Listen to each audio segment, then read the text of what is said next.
So, Kevin, I'm feeling way better this week than I was last week.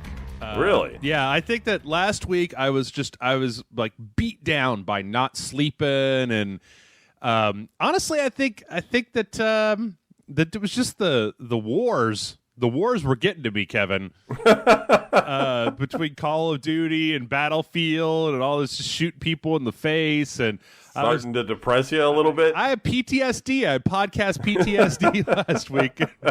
Well, welcome everybody to Rage Select. I'm Jeff. It's the podcast. I'm here with Kevin once again. Kevin, how are you doing this week? It's only been. I feel like we need to have more time between when we talk because I don't think I have any real stories to tell you. But have you done anything interesting last week? Did I do anything? No, I don't. Not really. You know, I've been just running around, tinkering with stuff. I played. What's that? Sam. What's the sneaking game? I can't even remember anymore. Splinter Cell. Yeah, I played that a little bit. That was okay. And wait. Why did you play Splinter Cell? You're not the sneaky type, right? I mean, I just gotta play stuff just to kind of check it out and see how things have progressed, and I you know what the thing is with that game, right? I was actually sneaking pretty good in the beginning. I mean, I only played the really early beginning of the game, and I was like the very first thing that happened, like there's like a training thing, and it tells you to crouch by a wall where the wall says cover on it. Yep. And I hit the button, and I ended up like on the side of the wall rather than behind the wall, and I was stuck there. The game wouldn't let me come off of that. Like it says press X or whatever or B whatever to get off the wall. It wouldn't let me off. Mm-hmm. So luckily that was like the intro, so it would let me skip that. So I skipped that. But the thing about these games, like I'm sneaking, I'm killing guys, it's fine, and then all of a sudden I'm on like rooftops, and now it's not sneaking anymore. Now it's like there's 30 guys walking around with machine guns on rooftops, like aiming at me at every possible different angle. And I was trying to do the thing where like I didn't kill anybody to get through it, but I just God. Like this is just impossible. Like I just gotta like open up on these guys. Never, Kevin. Never. You of all people, at the early stages, you need to just like. Even I have a hard time. I love my sneaky games, and I'm not the best in the world at them. But even I remember playing Dishonored, where they said, if you kill people, it makes more rats. If it makes more rats, then the place gets more plague infested or whatever. So I had a just fucking bitch of a time with that game because I tried to go through not killing anybody. Same thing with Splinter Cell, where it's a lot of times I feel like sneaking games have that. Still have that level of like trial and error that a lot of other games don't have, where I don't think so far that anybody has been it's this horrible balancing act where it's like you have to have there has to be some consequence for when you get seen, otherwise what the fuck is the point? But exactly, sure. On the other hand, I feel like nobody like a lot of game developers to date have had a hard time figuring out what to do after you've been seen. Like, how do you break that alert state and go back to being sneaky? And I'm like, well, and that's the thing too. In real life, like if you saw a guy sneaking around, you wouldn't be like, shoot that guy, shoot him. You know what I mean? Well, you'd be like, hey, you come here. Let's talk about until you open fire on me or something. So I agree with you. I don't think they're even doing it right to begin with. Well, what I'm going to tell you is that if I was some kind of paramilitary security guard or whatever, I'm working for the drug dealers in South America or whatever. It's a ruthless black ops organization trying to take over the world. The economy is difficult, Kevin. You got to take work where you can find it. And you see some dude dressed up like a fucking cyborg ninja from the year 3000. Right. And you're like, oh shit. And so you see him, you're like, back up. And then like all your friends are like, oh shit, there's a cyborg ninja in here. And then that dude like throws down his Batman smoke pellet and he fucks off. And you spend like 30 seconds looking for him. And then you're like, well, I guess he went back to the future. I guess he's not here anymore. I'm gonna go back to eating my cereal or whatever I was doing when he popped up.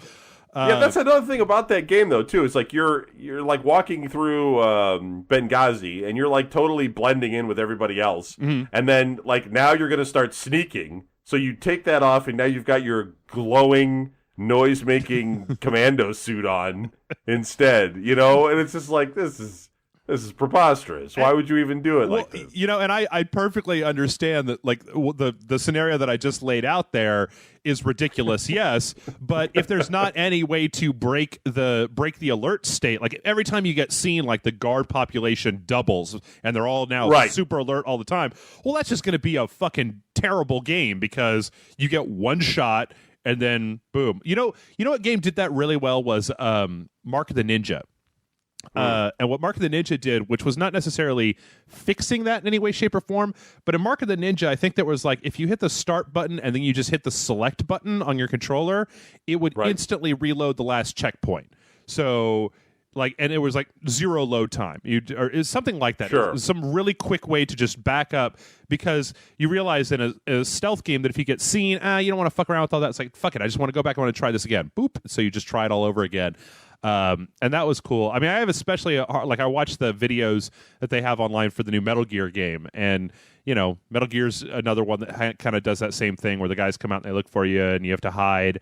And then you come Metal back. Gear, like that's a perfect example too. Okay, and it's like they're in like a lab or something, right? Mm-hmm. And the guys are all armed, and there's like landmines and grenades getting tossed and stuff. At some point, like, who thinks that's a good idea? Like to make it so everybody's just going to lay waste to the facility in order to stop somebody from even being in there. It's you know, it's so dumb. Like if you, I don't know, like in these games. There's 100 guys shooting at you. Aren't the cops concerned? Like, geez, I hear gunfire. I wonder what's going on. Or I want to see a scene where you know the Solid Snake gets seen, the guy shoots at him, he disappears, and then like later on, his immediate supervisor is like, Jim, do you know how much it's going to cost to fill in all the holes on that fucking wall? And you destroyed the VCR and the coffee machine, and you said there was some cyborg with a mullet in here. Yeah, right. Nobody else saw the cyborg with the mullet but you. You know, just you're the only one. Yeah, I don't know. I love me some sneaking games, but you know, with action games, they found that whole like you slap some red jam on the camera and then it goes away if you stay still for a little while, and okay, that's fine. You know, that's right. I actually, when that originally started with the Halo series, I thought it was kind of bullshit, but I've come to kind of embrace that as a way to just, you know, not have to worry about, well, shit, I quick saved and I only have 10 health left and there's a whole room full of guys over here. I'm fucked. I need to go back and start this level over again. It's just a way to streamline it. But yeah, stealth games, they need some. Somebody needs to make the next big leap forward with them, I think. And yeah, I agree with you. I don't know. Maybe Metal Gear. Like, have you watched any of the trailers for Metal Gear Solid 5? No. There was one where he's in the desert, right? I love Metal Gear, but dude, I'm totally not going to sit here and not say that game universe is fucking ridiculous. Like, you have to buy into that wholeheartedly, you know, and not think about it too hard. But there's this one part where he's in the desert and he's riding on a horse and he's going through this checkpoint where these guys are. And so you get these guys. And so the horse is walking and you hit a button and he like leans down one side of the horse. So he's like hanging onto the edge of this horse off of one side of it, so the guys looking at the horse are just seeing like this random horse walking without a guy on it. I'm like, even if you're a guard in this like place where you're in the desert and you're not supposed to let anybody through, wouldn't you be a little bit suspicious if you just saw a horse? Just just a horse wandering around. Like, it's got a saddle and everything on it. It's probably got a bunch of ammo and shit strapped to it. It's just fucking, there's a horse, whatever. So, yeah, I mean, they had a thing where it was like, oh, you're in a Jeep. Now you have to hide the Jeep so back it into this parking space and turn the lights off and hunker down. I don't know. Maybe somebody needs to make like the Arma of sneaking games where it's just like super unforgiving. And everybody, and then those people like me can just be like, yeah, that game is fucking, it's great.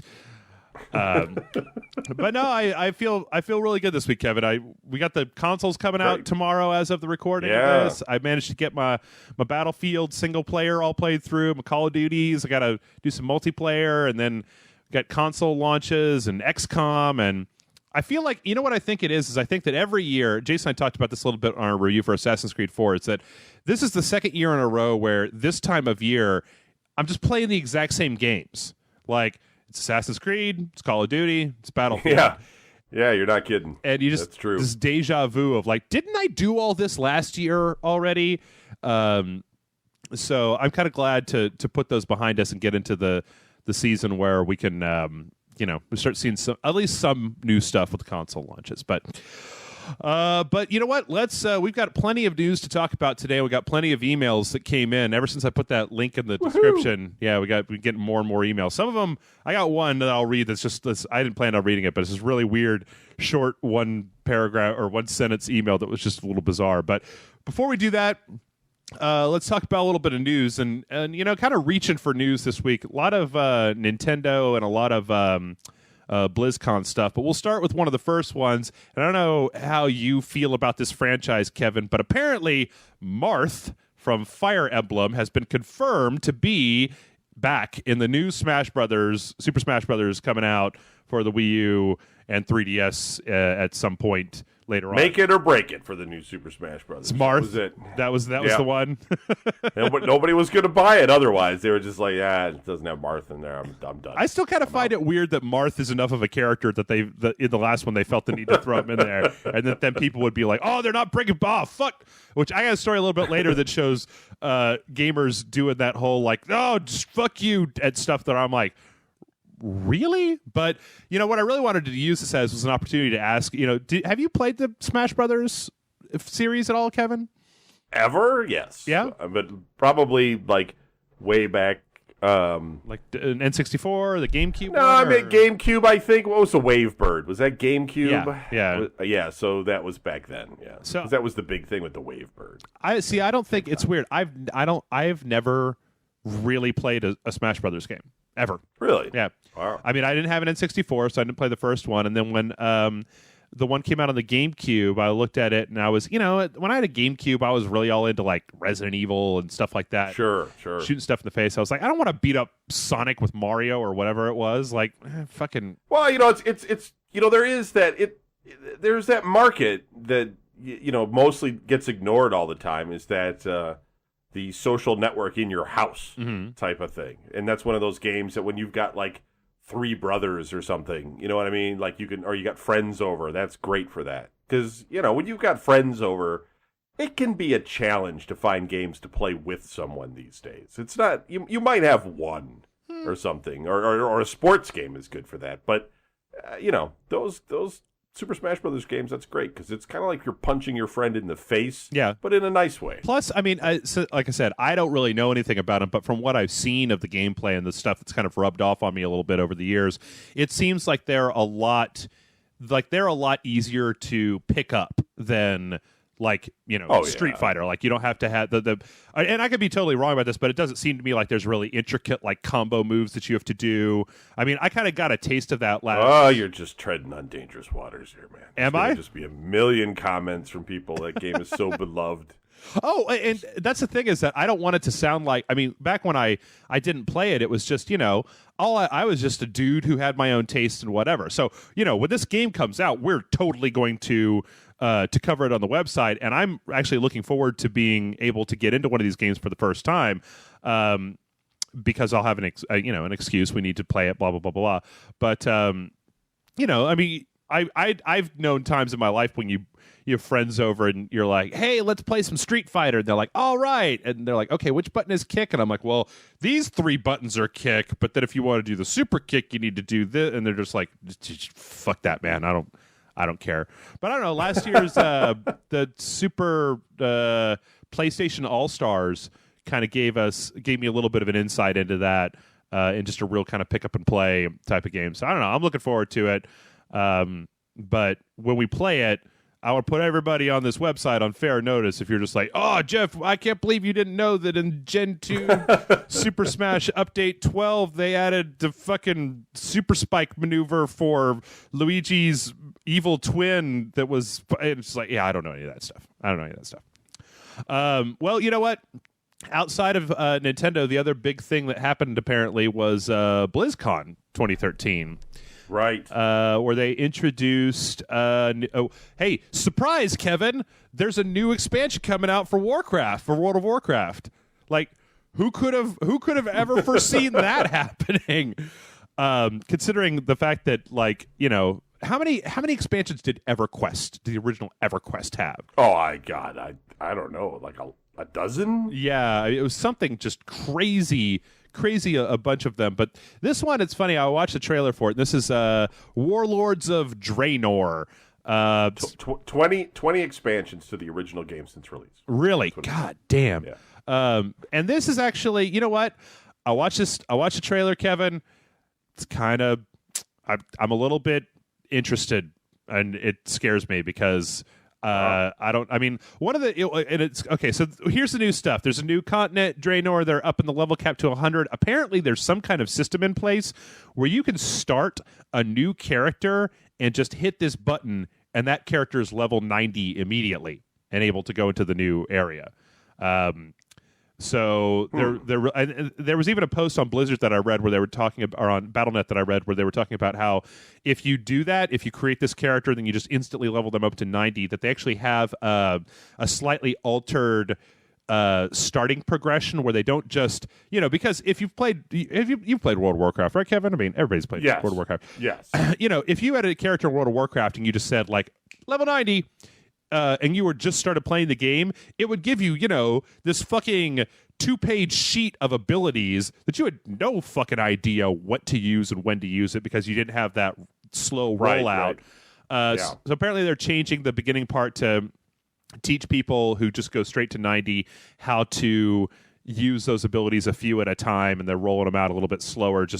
You're still level 90, but they're just trying to tutorialize it a little bit better. But there's a new thing where you can create towns. I think they're called like God, what the fuck are they calling them? A villa? Nah, no, it's like bunker or fort or something. I can't remember.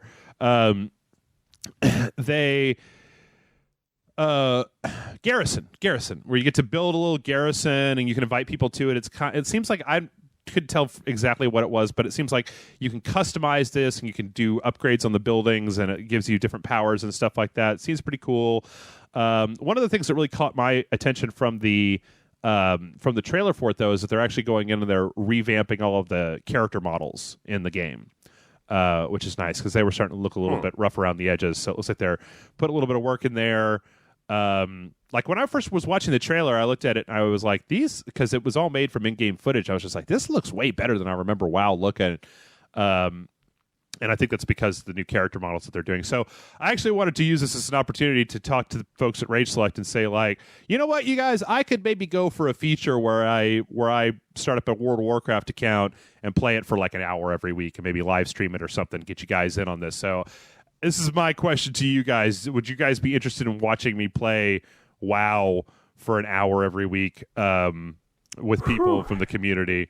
I mean, I'm thinking, like Sunday evening or something. Anything better to do before? What they're really going to do is they're going to ask you what server you're going to be on and how they can group up with you. Yeah, well, then you'll have your own army to command. Well, that would be the point, Kevin, is to abuse the power that this particular job affords me and be like, what I want is I want them to have the new expansion where they could put me on one of those like little dais things and carry me around, and I could be like, oh. Can somebody go kill 20 boars for me? I need 20 boar skins to complete this quest or whatever. New macros just for fan Jeff, feed Jeff grapes. There you go. I'm with it. That's an expansion that I can get behind, motherfucker. God, can you believe that World of Warcraft is 9 years old at this point? 2004. Damn. So along with you don't hear as much about it in the news anymore, which is, I guess, a good thing. Yeah, you don't hear about people, killing themselves over it or whatever anymore. I mean, maybe they still are, but the news is just like, it's a World of Warcraft death. Let's move on. We're saying that that one South Park where it's like after a certain amount of time, then tragedy will finally become funny. Where it's just become there were enough stories that the media burned us out, so we're just like. Yeah, some guy killed himself last week. Why? It's World of Warcraft. Oh, again? Really? All right. Yeah. Just whatever. Exactly. I don't know. Maybe it seems like they've been doing so much streamlining that people aren't dumping their life away into it anymore. They've had, apparently the subscribers have been going down, but still enough to go. They also had, they announced details on Hearthstone and the new I closed the window. The new Dota thing that they're doing.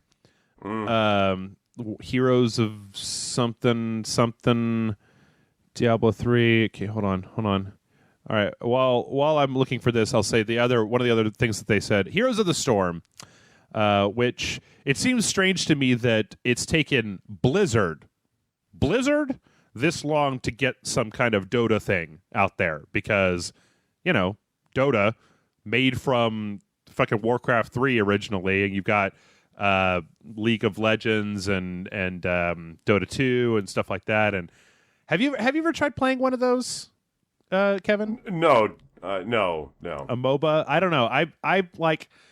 I've installed. I think I own one from like a Steam sale or something. Well, Dota 2 is free on Steam. Well, I think I still have. Yeah.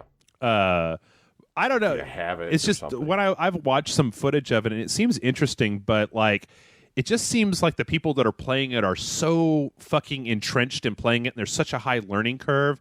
I know that Dota 2's been trying to do stuff to try to kind of teach people how to play the game faster so that they get less, asshole bullshit when they're online of people screaming at them over voice comms or whatever. But I don't know. It's still kind of scary, and it seems like the sort of time sink that I don't know if I have the time for. But Blizzard's really good at this shit, so I don't know. Maybe somebody was going to. Plus, it looks like it's StarCraft and Diablo and Warcraft all together in this MOBA. So you have Space Marines fighting Diablo, fighting Pandarans. That's just a fucking weird thing, man. I don't know. It's bizarro. But the other news from World of Warcraft that I thought was worth talking about was that World of Warcraft is apparently still not caving to the pressure, not going to go free to play. Still going to be a monthly subscription. They've said that they didn't ever create the world to be a free to play game, so they're not going to try to transition over to it.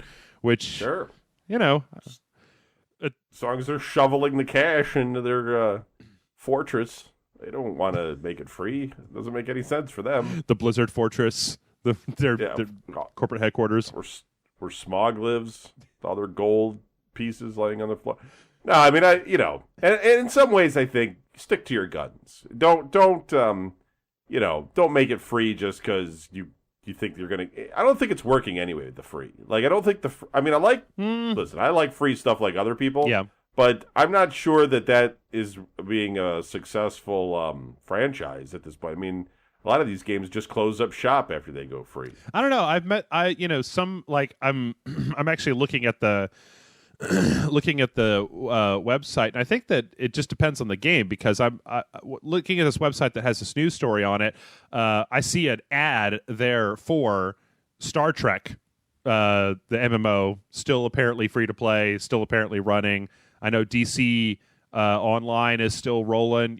I think I keep getting emails. I keep getting fucking emails from Star Wars just desperately pleading for me to come back and play the Old Republic, and I'm just like, no, Star Wars, leave me alone. I don't care if there's. Is that still going? Oh yeah. I thought they shut that server off. Oh no. They say found it, switched it over in the to back of a closet somewhere. Yeah, it's actually turned on. They just nobody ever there knows it's turned on.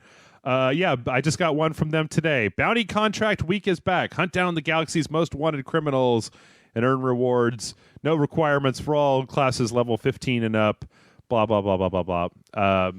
But, whatever. But speaking of Smog and his tons of gold, apparently there was an announcement that they're still not done trying to crank out a successful Lord of the Rings game, Kevin.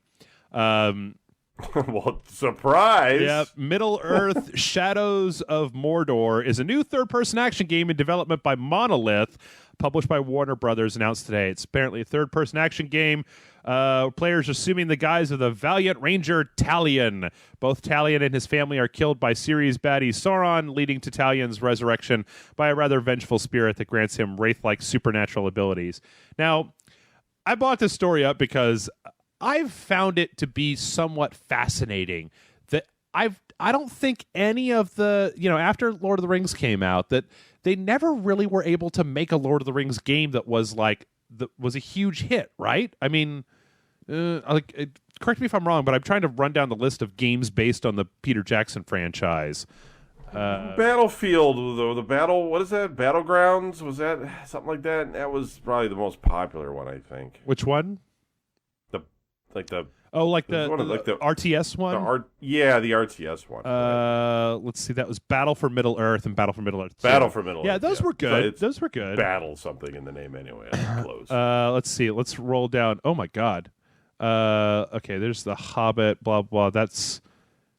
Okay, so they had the ones that were Fellowship of the Ring, Two Towers, and Return of the King games that were like those like third-person action games, and I think those were fairly well received. But I never played any of them, and I don't know if they were any good. Lord of the Rings: War of the Ring, which was a real-time strategy game, The Hobbit from Sierra. The Third Age, Battle for Middle Earth, Lord of the Rings Tactics, Battle for Middle Earth 2. Shadows. Oh, Lord of the Rings Online, which is that still rolling? Is it still going? Oh yeah. My friend Larry plays it all the time. Oh, okay. Lord of the Rings Conquest, Siege of Mirkwood. Oh, that's online. Okay, Aragorn's Quest, War in the North. Oh yeah, we reviewed War in the North, didn't we? That wasn't too. Yeah, it wasn't bad. That wasn't bad. Rise of Isengard. Oh, these are online. Okay, Guardians of Middle Earth. Yeah, that's right. They did a MOBA last year. Lego Lord of the Rings. Okay, you know what? I'm being a little bit hyperbolic, but it's just all of these are decent games, and none of them are bad. But there's never been one. I guess maybe the thing that I'm trying to convey is that there's never been a Lord of the Rings video game which brought the same enjoyment to me that just watching Lord of the Rings has. Yeah, well, like they've been good, but I don't know. Maybe it's just the fact that when the actual story of Lord of the Rings is the epic, earth-shattering story. So necessarily anything that is not going to Mordor and fucking up the ring and Sauron and all this bullshit is kind of not as dramatic as the actual story that the movies take place in. So I don't know. Maybe they've hobbled themselves a little bit with that, but I don't know. It's interesting they're still doing it. I think that if I was doing this, I would probably be making Hobbit games, though, right, to coincide with the latest movies. Ooh. God, I hope not. Yeah, no, I don't know. I'm not a big fan of the last Hobbit movie. I hope the next one's good. Yeah. The Lord of the Rings games to me is just kind of like maybe if they had like the Skyrim engine or something, then they could do something really cool with it. I think it's just that the games have been rather, it's just like most stuff that's tied to some sort of an IP license. It's usually done by developers who aren't really cutting edge and doing something really extreme. So right. It's just it feels very safe. Everything I play in that is safe. And then they have to stick very close to the source material. If somebody added anything new, people would flip the hell out. Yeah, you can't. It's not Lord of the Rings. You can't just have a game where you could stab Saruman before anything even happens. Just be like, well, I already know who has the ring. I'm gonna go find that fucking Bilbo and just chop his head off and put the ring in a bag and then take that bag and throw it in a volcano somewhere. But you know what? I really like the idea of Skyrim, of having just like taking the flavor of the Middle Earth universe and maybe before the events of Lord of the Rings, when there's like, because in the Hobbit book, they have like, there's still wars going on. There's goblins and shit and fucking spiders and Mirkwood and all that shit going on. And you could make a game that was like Skyrim where you just write a bunch of smaller things and then just allow you to wander around in Middle Earth. You know what? I love that idea, Kevin. I think you should make that game. You have one confirmed sale. I'll get right on that. You're a programmer. Just bang it out. You could do it, right? It's just regular programming, game programming. It's all programming. You just write it this weekend. And that's it. Yep. Kickstarter. Crowdsource it. Probably could get like a crap load of money and then fly to like, Guatemala or something and hide after you got all the money from that. You could raise a crap load of money. You could raise like $3 million on Kickstarter and then pay whoever the license holder is like, $2.85 million for the rights to use the name, and then have like, $200 left to actually make the game itself. All right. Well, next up, we've got, we're at the time when this goes up, we'll actually be on the on the launch of the PS4, but right now, Kevin and I were still, I don't know. You don't have one yet, right? No, Friday, but I ordered from Amazon. I did get the day one, but I haven't got that email that says it's going to arrive that same day. Mm-hmm. So I don't know. I don't know if I'm going to get it Friday or if I'm going to get it. You know what I mean? See, I got mine at Walmart, so I'm just going to go down to Walmart tomorrow at midnight and pick it up then. But F you, yeah. Although I did get a cool deal from Amazon where they gave me a coupon where if I buy, and this isn't that cool of a deal, but if I buy two, yeah, I get one free. Mm-hmm. And it's they're launch titles though. It's I don't want 3 of them. What you could probably do, what I would probably do would be to buy Killzone and Need for Speed and then get Knack for free because, well, you know what? I'm going to go back and I'm going to play Knack when I don't have to wait in line for an hour and see what I think about it. But I was no es bueno when I played it at E3. But anyway, there's apparently some interesting stuff in the PS4 usage terms of service that indicate that Sony will be able to collect your voice and text messages from the machine or from the PS4 kind of at will. It's framed as basically being like if somebody logs like a abuse complaints against you, they can check, they can look at your voice comms, look at your text and see if you're actually hammering down on other people or whatever. So, but it brings up some interesting questions as far as privacy goes about, are you willing to trade your privacy on the PlayStation Network for maybe an increase in less douchebaggery overall? What do you think, Kevin? I'm kind of willing to trade anything for less douchebaggery online, but look, all I want is a way for us to what they got to do? Take the voice recognition and figure out a way to determine how old you are based on your voice, and then there's got to be some sort of there's got to be something in there, and then just keep the little kids out. If I could get everybody that's under 18 off of my games, I don't mean to diss you guys that are 17 going, man, that's bullshit. But I can't handle all the little kids. I can't. It's just, and it doesn't feel right to me. It just completely doesn't feel right. Mm-hmm. I don't like to go home and play games with little kids. It's just weird. Yeah.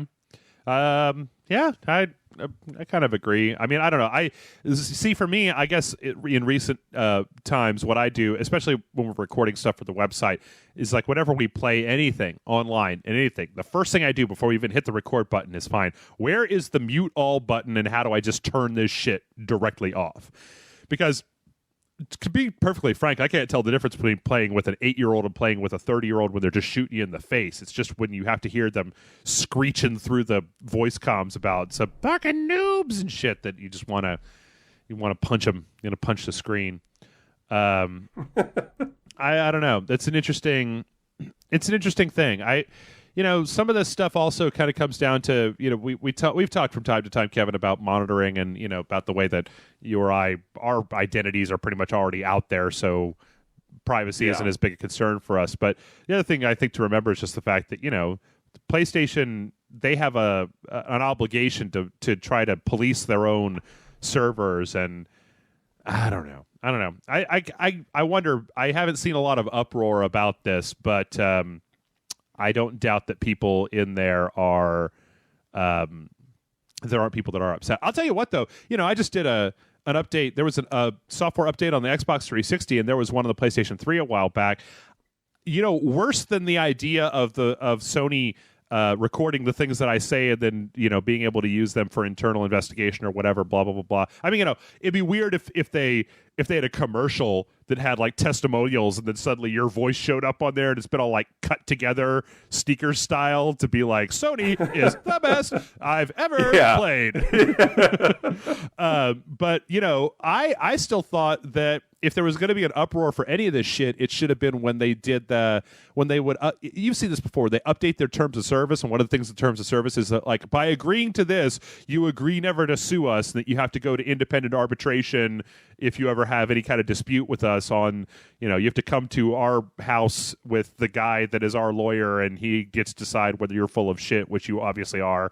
I always found that to be strange that they could limit your legal ability to bring suit against them in the terms of service for getting onto the PlayStation Network or Xbox Live, for that matter. I always thought that was like this pretty fucking far-reaching verbiage for an end-user license agreement, saying that, like, well, we're always right and you're always wrong.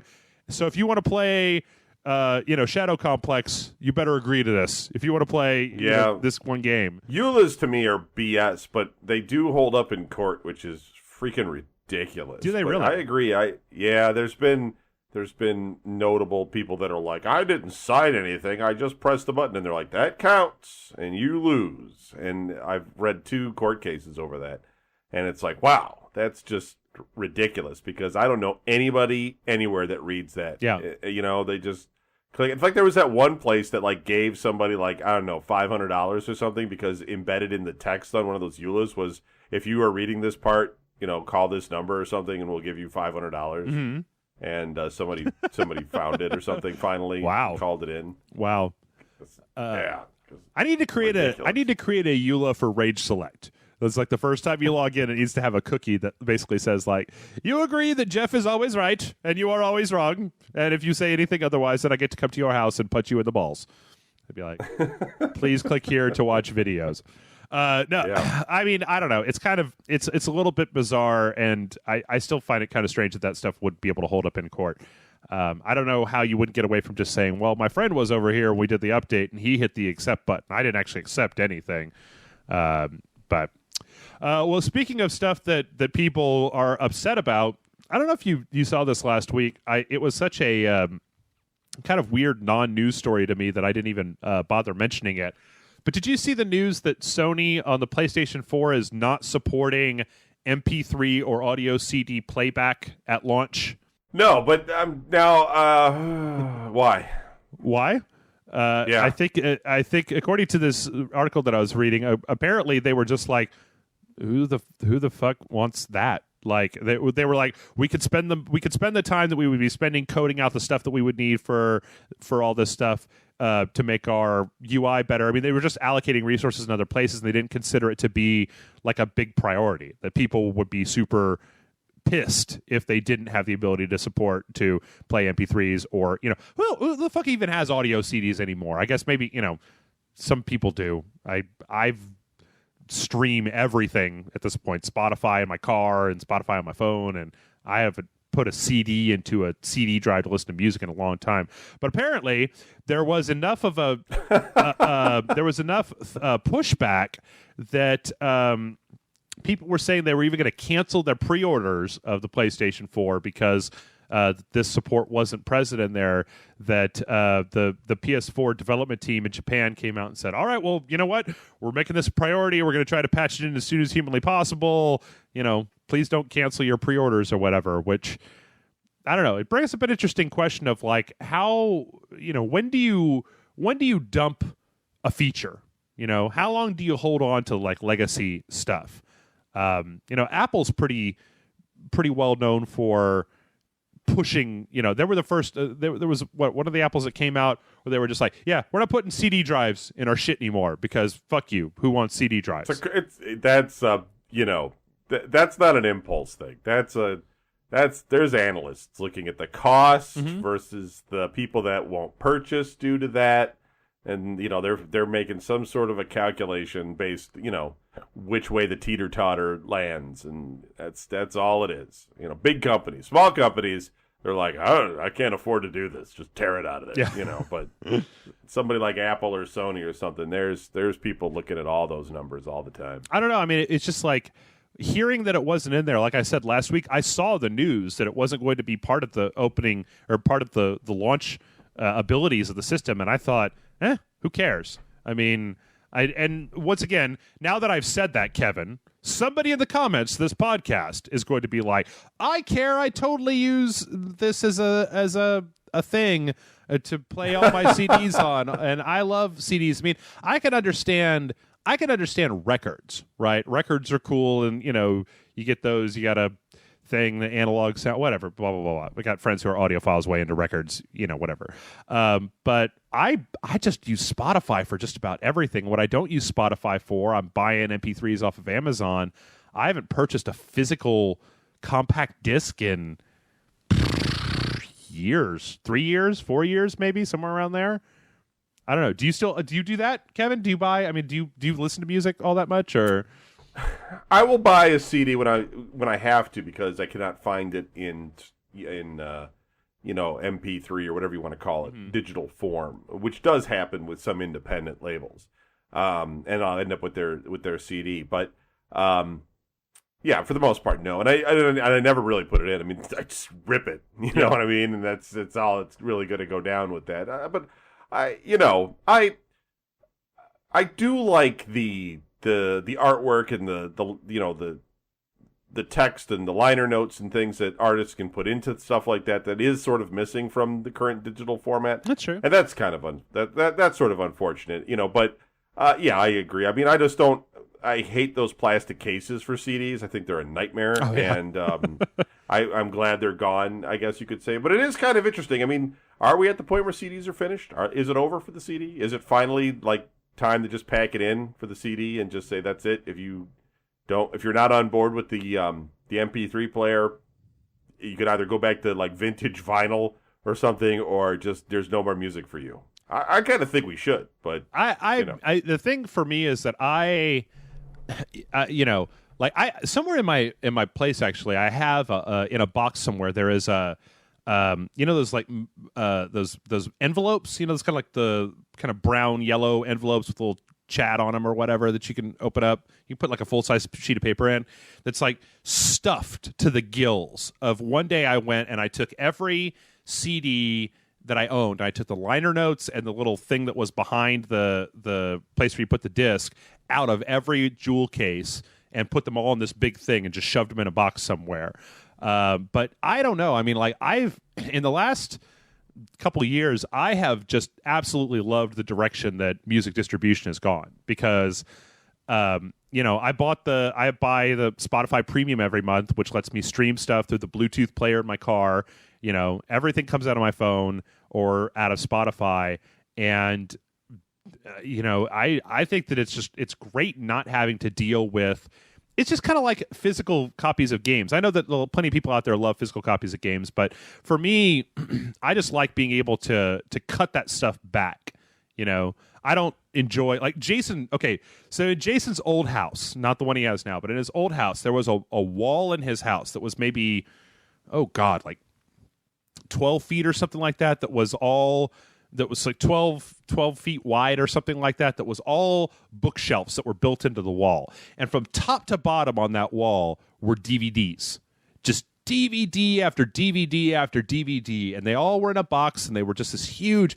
And I would look at that and just go, God damn, I do not want to do that anymore. I do not want like a giant bookshelf full of books, okay, maybe. But even that, I got my Amazon Kindle, and I love that thing because I can just buy a book. It's right there, good to go, bada boom. So, yeah, I have that sort of thing with movies, because it's like right now it's like a battle in price, because Blu-rays on disc cheap, and streaming to purchase still kind of high, but occasionally cheap.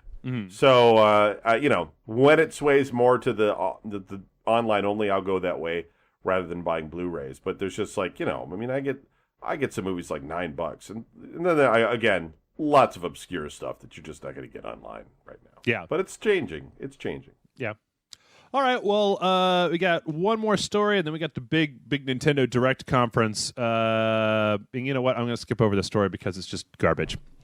All right, so Dead Rising 3 can't support more than 2 players, or the game totally lags out. So, which I find a little bit strange, because it's on a PC, but they say that they got problems running it with more than 2 players. The zombie AI gets weirded out, can't understand it, so blah blah blah blah. I don't know. Sounds like a cop out to me, but whatever. I'm still going to play that game when it comes out. But yes, today we had a Nintendo Direct conference, and it's funny. All this Xbox One and PlayStation 4 stuff, I keep forgetting that this holiday season, Nintendo is dumping out a pretty fair amount of of junk for people to play. And like I was saying when we started out, are they?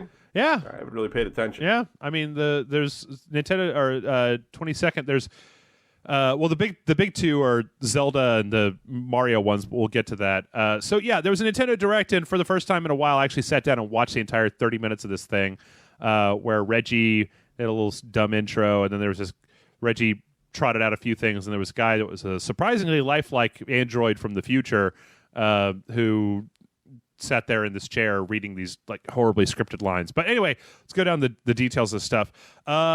There's that new Zelda game coming out. I think it's around Nintendo or around November 22nd, around the same date as the Xbox One, somewhere around there.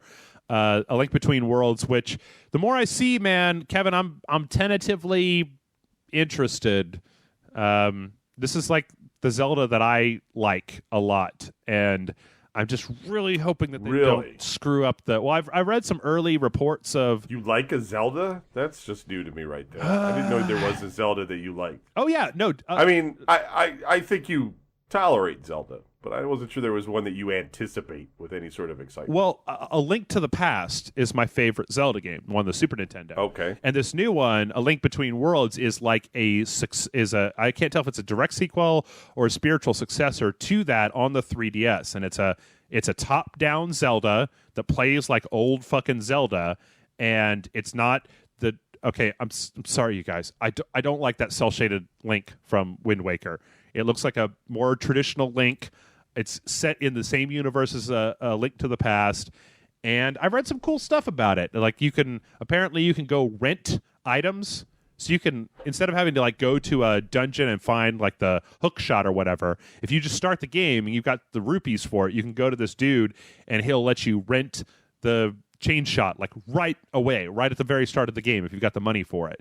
But then if you die with a rented item, then that item gets dumped back in there. So they've got ways for you to be able to explore the world without having to just have this really super slavish devotion to like, then you go to this temple, then you go to this temple. So I don't know. They have a new trailer out there for it. It looks pretty cool. You know, we're probably not going to get a chance to look at that game until after we get done with the whole console launch bullshit. But I don't know. I'm holding a tentative amount of hope. They also have the 3DS XL Triforce Edition that's all gold and shit like that. Looks pretty cool. The Mario Party Island Tour is coming out for the 3DS. God damn it, Mario Party. I can't sum it up excitement for Mario Party, Kevin. Whenever I play it, you just every time I play it, you just get fucked because you're playing and you got a lot of stars, and then you get to the end or whatever it is, stars or coins or whatever the fuck they hand out to tell you who's the winner. And then you get to the end of the track, and the game just starts randomly handing out fucking rewards to people like, well, your name starts with an F, so you get 5 stars. And, well, you're in last place, so here's 30 more stars. And suddenly you find yourself losing. You're just like, well, what the shit, Mario Party? But this is the 3DS Mario Party that apparently you can play with, I think it's like 6 or 8 people, and you only need one copy of the game. It'll stream it to all the other 3DSs that are out there.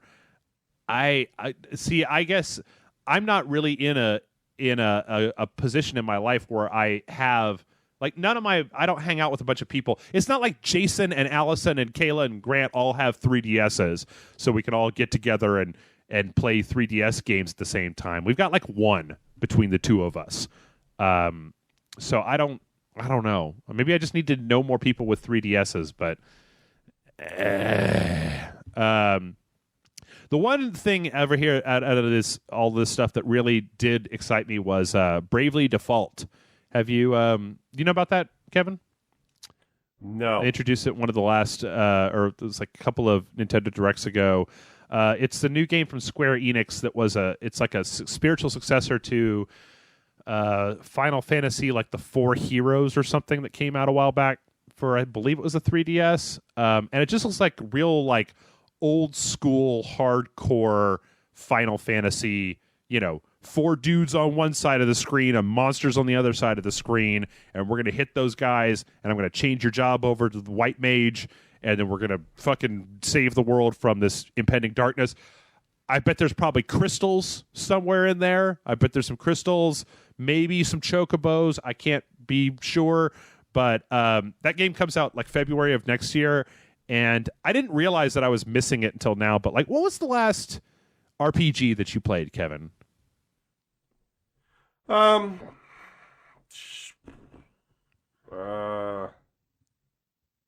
don't know. Can't think of off the top of my head like one. Final Fantasy 13-2.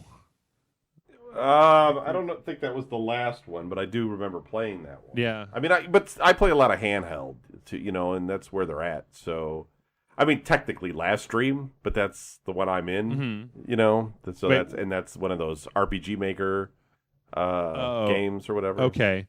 But commercial, like big time, maybe that'd be fine. I guess that maybe the stuff that's been coming out, I have it like Mario and Luigi Dream Team came out. Technically Pokemon X and Y are RPGs, but I'm just not. I'm not really into Pokemon. It's hard to get super excited for those, but yeah, I don't know. I like a good old school. I'm starting to become cranky old man again, Kevin. I just want to walk around on the overworld and then get into random monster battles and level up my assholes, all right? So, yeah, Bravely Default, I'm looking forward to that. The next one, Professor Layton and the Azran Legacy is coming out. Do you play any of the Layton games? No. No. Yeah. I've been thinking about getting into it just because they had that crossover that was Professor Layton and Phoenix Wright, and I love me some Phoenix Wright, but I never really had the chance to go back and get into that. So that's coming out. It looks really, it looks like if you're a fan of the Layton games, I couldn't say from the trailer that they showed whether there was anything different in there, but looks like a Professor Layton game to me. There's some updates to the firmware so that the eShop on the Wii U and the 3DS are finally going to be able to log into one account and share balances between the two systems, which, fucking Nintendo, it's 2013. It's about goddamn time. They were touting this like it's like, hey, we've heard you and you could finally do this thing that pretty much everybody else does and whatever. I still think that Nintendo needs to get their fucking shit into gear and start getting their. I mean, I don't know if it's gotten any better on the Wii U, but starting to make like a Nintendo account where you can re-download your games and you have a user friends list where you just log in and it downloads your friends or whatever. I don't really know if they've unchained that because when they launched it was like they chained the user ID to the specific 3DS or the specific Wii U that you put it on, and I don't know. It's 2013, man. Like, let's have a little bit more flexibility. That's all I'm saying. Just a little flexibility, Kevin. All right. Okay. I'm with you. 3DS is getting a YouTube update. I don't fucking... like... They trot this, some of this stuff, you guys who are really big Nintendo supporters, they trot this stuff out like it's exciting. And it's like, hey, guess what, Kevin? Now you can watch YouTube videos on your 3DS. And when you say that to me, it's like, you mean you couldn't do that before? Why the fuck couldn't you watch YouTube videos on your 3DS before? Like, everything. My watch plays YouTube videos. I've seen refrigerators that can play YouTube videos. Why the fuck did it take this long for the 3DS to get YouTube support? Nintendo. Everything is 10 years old. All right. Pikmin 3 DLC, Animal Crossing Plaza is getting an update. They had a barrage of all this new indie games that they've got, which kind of brought me to this realization where I think these days, I don't know if it's like this for everybody, but there's so many goddamn indie games that are starting to come out that for me, I kind of have developed my defense mechanism is if it's not on Steam, I don't want to play it. That I picked the platform that I want to play my indie games on, and it's Steam. So if it comes out on the Xbox first, I'll wait for it to come to Steam. Or I know there's been a bunch of stuff on the Wii U that was apparently really good, but there's just so goddamn much of it these days. I was really interested though to see in the the montage they had for their indie games that Retro City Rampage is coming out on the Wii U, which we're a game about shooting a bunch of people. I don't know. Yeah. And last was Super Mario 3D World. They showed like 10 reasons why you should play Super Mario 3D World, and So help me God, I'm kind of getting interested in playing Super Mario 3D World. Wow. Yep. Really? Yep.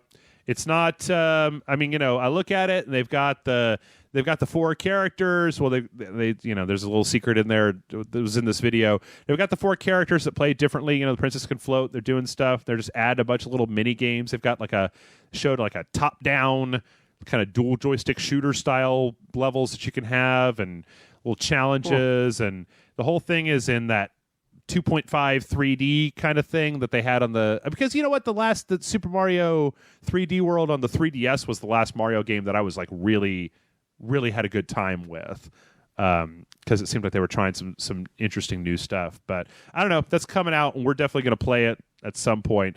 But it seems like they might be shoving enough new and interesting stuff in there that the last one was just a little bit too close to the last Mario game, and this one seems like they spent a little bit more, I don't know, put a little bit more into it. All right, cool. So that was the Nintendo Direct. Is any of that interesting to you, Kevin?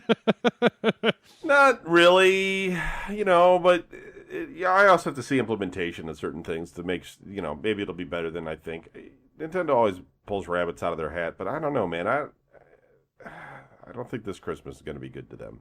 I don't think so. Yeah. We'll see. You think people are going to be too concentrated on the PS4, Xbox One launch? Yeah, I mean, if you were going to buy a Wii U, you would have had one already. Mm-hmm. You know what I mean? And I mean, kids, they'll get a few. You know what I mean? That whole Just Dance 2014 might sell a few of them or something. That commercial going on right now, but I think that anybody that's really into gaming is going to want a PS4 or a Xbox One, and I just don't think the Wii U is going to sell really well. Mm-hmm. But, again, it's hard to say. I look on the top charts all the time, and Pokemon's always up there, like number 1 and number 2 and things like that. So, all Nintendo has to do is just release another Mario Kart or whatever for it, and boom, it's number 1. So I can't say no, but I don't see too much this year that really makes me think they're gonna pull this thing out and do well. But we'll see. Yeah, maybe could be wrong.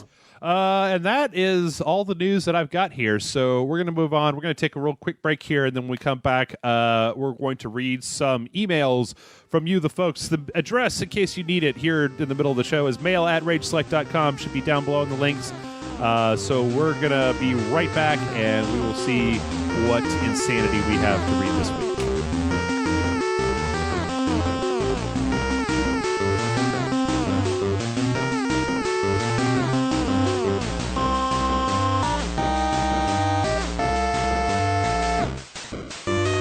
It's cold out there, Kevin. Cold in Austin today. Dipped below freezing last night, so... Wow, you guys are almost like Cleveland. Yeah, we're busting out the heavy jackets and stuff. Well, welcome back, everybody. We are getting over to the the email section, not the news section. I'm getting all out of whack right now. I'm kind of dreading. The last thing after we get done with this podcast tonight, I have to go and play Call of Duty multiplayer for the review, and so if I'm dragging my heels a little bit, it might be because I don't want to get my ass kicked for 8 hours online tonight. But our first email here comes in from Igor, and he says, "Grubgott." I don't know what that means. There's actually a letter in here that looks like a B, but it's some kind of German letter, so I don't know. And Igor says, "I'm from Germany, and I loved your Sniper Elite playthrough. Your mispronunciations were pretty funny. Thank you. Now to my question. Do you think that we will ever reach a point in-game graphics where it just can't get any better without having it plugged directly into your brain? Thank you in advance, Igor." Yeah, that's his question. So I don't know. What do you think, Kevin? We've seen you and I, we've seen the development from, fucking Atari 2600 all the way up to this brand new shit. People say this all the time, but graphics still got a long way to go as far as I'm concerned. I mean, just because we're, you could get a face and all that sort of stuff on there.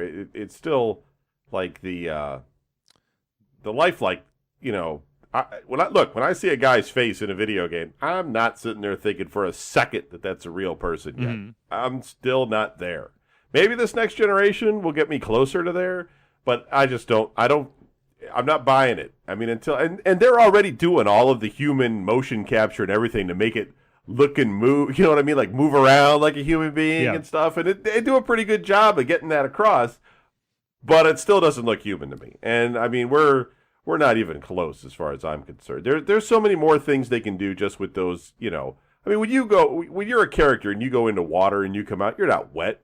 You know what I mean? Like they're just like graphic raindrops falling off you for a second, and then you're dry again. Yeah. Like there's just no, you know, it's not realistic at all yet, and there's just a long way they can. There's more they can do. I mean, the surface coating is almost done, I guess you can say, but yeah, it's not. We're not even close. I think that if you look, I mean, I think that depending on this, I don't know if this guy is a PC or a console gamer, but like, you know, if you go out there and pull up, I mean, once again, like you said, I think the problem right now is still in the character stuff, but like if you pull up some of those videos where they take Skyrim and they just add like, you know, mod after mod after mod after mod on top of it, that shit's starting to look really good, like in a way that you don't actually see games looking right now. I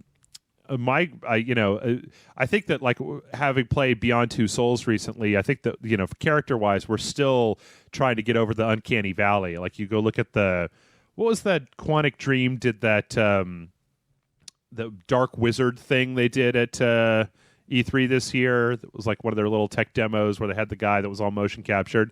He was pretty good, but still, I don't know. I still feel like there's something that needs to be done to get the deadness out of the eyes on the people, and I don't know what that is. I mean, I just find myself more interested in you know, I think that the characters that are more stylized, like Team Fortress or World of Warcraft or stuff like that, are more lifelike sometimes than those Quantic Dream characters, because you're just sitting in the uncanny valley.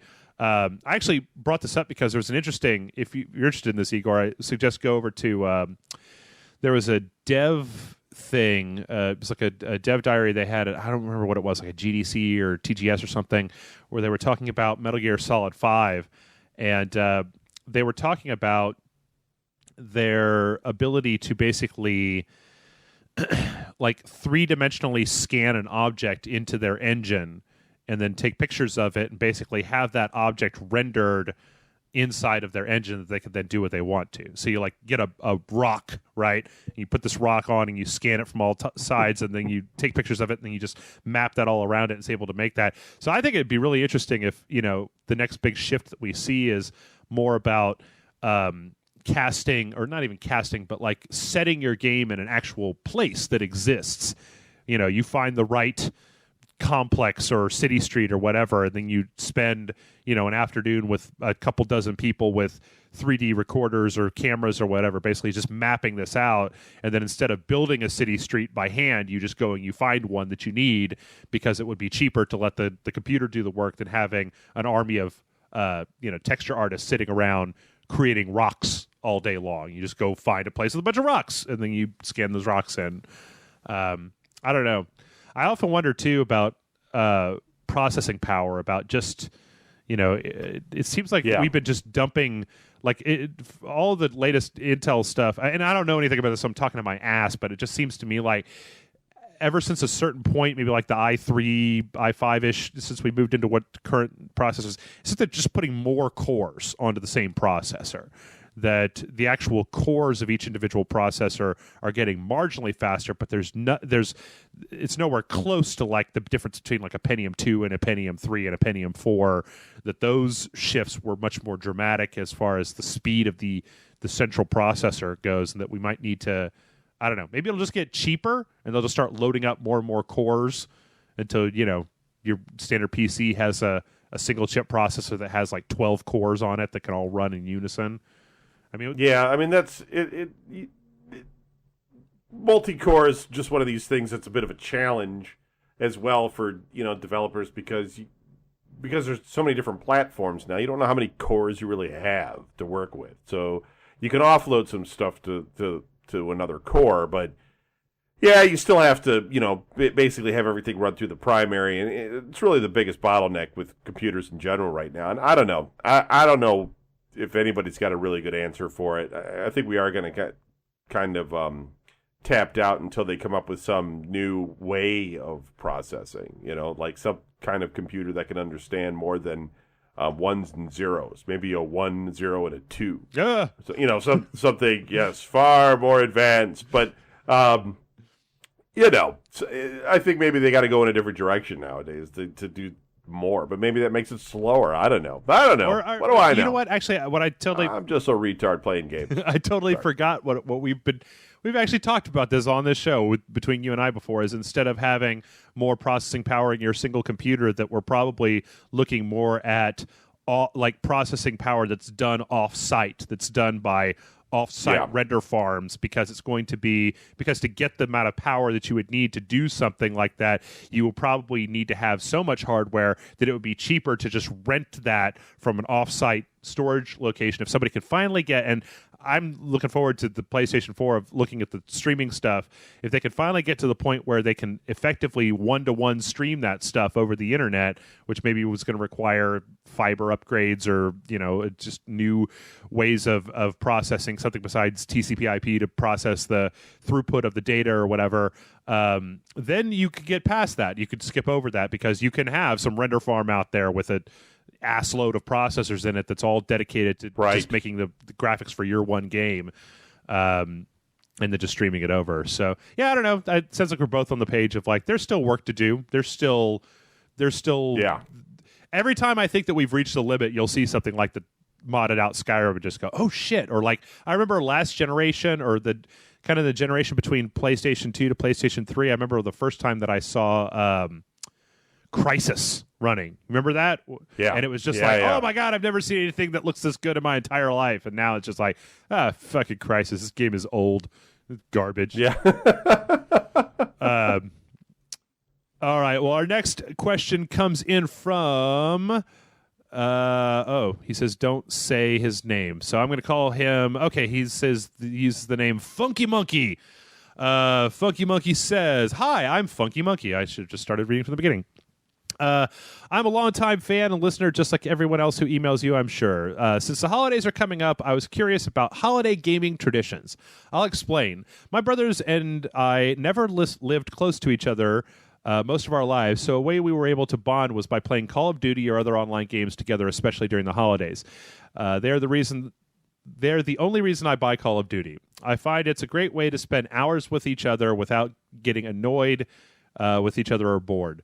We'll have special traditions like a 12-hour gaming session Christmas Eve or on our birthdays as our ways to celebrate. Do you have any special traditions you have that involve gaming? And if so, what are they? Thank you so much for the joy you bring into our lives. It has really helped me during some tough times. Your fan, Funky Monkey. And then he also says, P.S. Is there any way I could donate a certain amount of money or something to get you guys' autograph? It would mean a lot. If not, that's fine. I'll still donate anyway. Kevin, I always find it, there was a couple of the conventions that we've done where people will walk up and be like, can I have your autograph? And I'm just like, why? Why?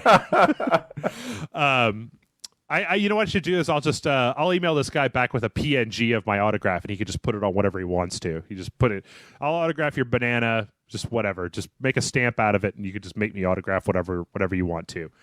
But I don't know. Do you have any specific holiday gaming traditions? No, nothing like that. No. I just try to get through the holidays as much as possible. Not a fan of the holidays in general? No, I mean, holidays are cool. I don't know, because I'm older, so I have to do things for holidays. That you got to go places and do stuff that you generally. When am I going to play a game? Never. You know what I mean? So there's nothing I can really do. Maybe I should get into cosplay and just dress up as like a character and then go to Christmas dinner, dressed up like as an orc or something. Right, yeah, or just something bizarre like shepherd or something. Just go in there and be like, what the fuck are you wearing all that for? What? It's my Christmas tradition. That's right. I think that my one Christmas tradition that I've had over the last couple of years is that because game releases tend to kind of shut down by the end of November. In December, December is a wonderful time because it usually allows me to just play whatever the fuck I want to for once. Like I just decide, Was there something that I missed or something that I'd like to replay or put more time into? Is there suddenly not as much of a there's not as much of a premium on my time for you got to beat this game, and then you got to beat the game that came out this week, and then you got to beat that game that came out next week. There's finally, you're in a place where there's so few games coming out that you could just be like, well, whatever. Like last Christmas, I went up to my parents' house in Ohio, and I brought my my Vita with me, and I played Persona 4 like the entire time I was there. I just pull up Persona 4 and play it for 4 or 5 hours because, I got the traditional family. They like to sit on the couch and watch Christmas specials and shit like that. And I don't. Christmas has begun to irritate me in some ways. It's like, No. What? Okay. You're such a passive guy, Jeff. Why would Christmas bother you? You know what I really want out of Christmas, Kevin? You know what I really, really want out of Christmas? I want some new fucking songs. I'm tired of listening to fucking Bing Crosby sing Christmas songs like I've been doing it my entire life, and it's like, you know what? Here's another little tidbit of why Jeff is an asshole and everybody doesn't like him. The Wizard of Oz? Don't care for it because every year we were forced to watch not forced, but when I was a kid, you watch the Wizard of Oz. Oh, it's Dorothy, it's Yellow Bear. Oh, they're gonna sing. It's the witch. It's Wizard of Oz. Great. And then you see it again. Great. And you see it again. Great. And you see it again. Okay. And then you see it again. And you're like, go fuck yourself, Dorothy. I'm tired of your bullshit. I'd rather watch Return to Oz because I haven't seen Return to Oz a billion fucking times. And, but you know what? Strangely enough, out of all of that, I get real tired of all the holiday music and people. I'm not trying to totally Grinch out. It's just when I was a kid, my dad always used to say that Christmas should just be a time when you could relax and hang out with your loved ones, and all the stress of shopping and we got to have the perfect ham or whatever. That that Christmas should be more about just like, here's a time when we can all relax and reflect on the year and just hang out, have some drinks, spend time with your family or your friends or whatever, and just that it shouldn't be about stress. It should be about reflection and enjoying life in the dead of winter. See, I get it, but in reality, that's what we do on every day. We relax, we hang out with the family, we watch TV, we just chill. And Christmas is the one day of the year where you stress the hell out to make sure that everything's right. So, but I get it. I don't know. Last year, I'm pro Christmas. I think that I like the mania that it revolves around. That if it wasn't here, it really would be a dull time of year. There'd be just nothing going on. It'd be like 3 months of bleh. I know that last year when I left and we had videos all stacked up so that there wasn't going to be any outage and the stuff, but I found myself for several days at a time not having to play any game because I didn't have anything to review. I had a book, I had the Persona 4, but I didn't have to edit the videos and put videos up and do this stuff because it was all stacked up, just ready to roll out one at a time because Jason and I had just powered through and front-loaded a bunch of content. And then I found myself like a crack addict. I was just like, I don't know what I'm supposed to do. They were like, well, just sit back and relax. I'm like, I can't relax. There's something that has to be done here. I don't understand. Not working? What does that mean? But this year, I don't know. I'll probably end up doing the same thing because I'm here in the command center of Rage Select with all my shit. But you know what? As much as I don't like some of the Christmas stuff that you see over and over again, I tell you what, Kevin, I will watch a Christmas Story like 8 times in a row at Christmas time when they put that 24 hours of A Christmas Story on. Right, yeah. I don't know what it is about that movie. Or maybe it's the fact the kid looks like I did when I was a kid. He's a kind of a little slightly chunky white kid with blonde hair and glasses who's a big dork, and that's kind of me when I was a kid. So maybe I feel like Ralphie and I have something in common. And but my sister hates that movie so much. She thinks it's kind of mean-spirited and unpleasant. And so I'll hole up sometimes on one of the other TVs in the house and just be like, I'm gonna watch Christmas Story for 5 hours. So. All right. Well, our next question comes in from Colonel Sanders. Yes, I think we had a question from Colonel Sanders last week. But Colonel Sanders says, ahoy lads, old Kearney boy here with another question for you young farts. I think that's the first time anybody has called us that, Kevin. Yeah, you and I, the young whippersnappers of the internet gaming. He says, single-player campaigns for first-person shooters seem to be more missed than hit, especially with recent modern shooters like Battlefield 4. Call of Duty gets some kudos for shaking things up with innovative environments and timelines, while Battlefield 4 looks nice with its short-lasting novelty and its shock and awe-inspiring visuals. However, BF4 falls flat when trying to create emotion, memorable characters, illusion of choice, and enjoyable gameplay beyond routine target practice. Playing Battlefield 4 had me thinking, I get it, you have a killer engine. Stick with it and focus on better gameplay and story. Shows us the wrong direction the gaming industry has been going in a $60 nutshell. I feel like Halo and other sci-fi shooters are sometimes more enjoyable because they don't have many creative limitations. I know military shooters like Battlefield 4 lean towards being simulators, and there's only so much you can do with that. So his question, what are some ways you think that modern first-person shooter campaigns can become memorable and enjoyable? They better make Star Wars Battlefront have an amazing single player, or I will have to force choke a bitch. Yeah, good luck with that.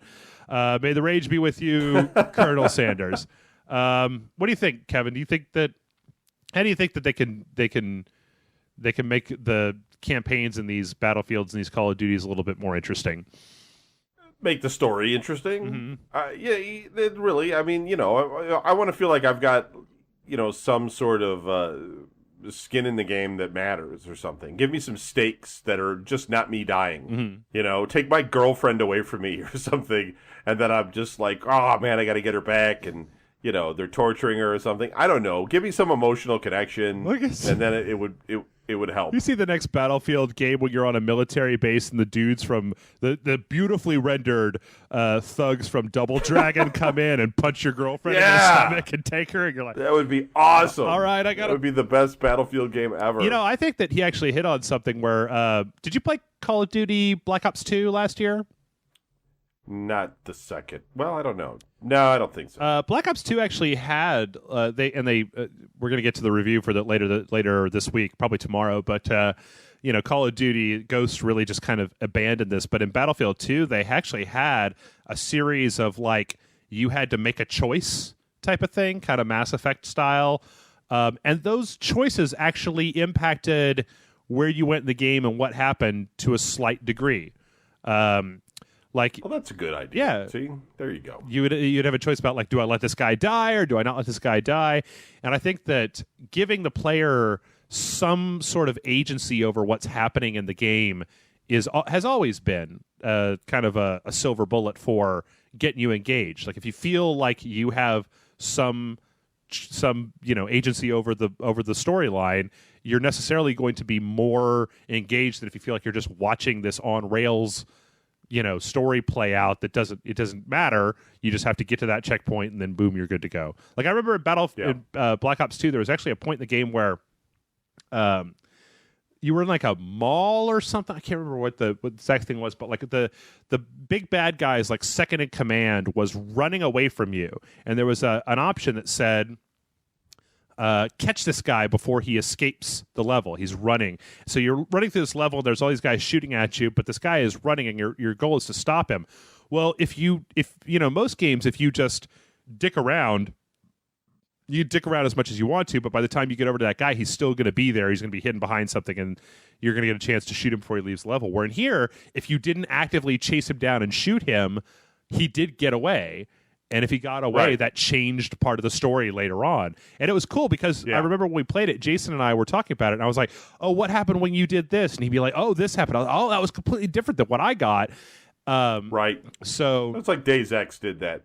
I think you got to, the way The Walking Dead handled it as well, where you're not just making those choices where, the kid comes up to you and asks you for a quarter, and you can be a jerk and tell the kid to get lost, or you can give the kid a quarter. And then that impacts your karma meter or some crap. I like the ones where you can save the guy on the left or the girl on the right from getting eaten by the zombie. Right. Which one are you going to do? And you have to, kind of make a choice. And, sometimes it's even better if there's a third option where you could not save either of them.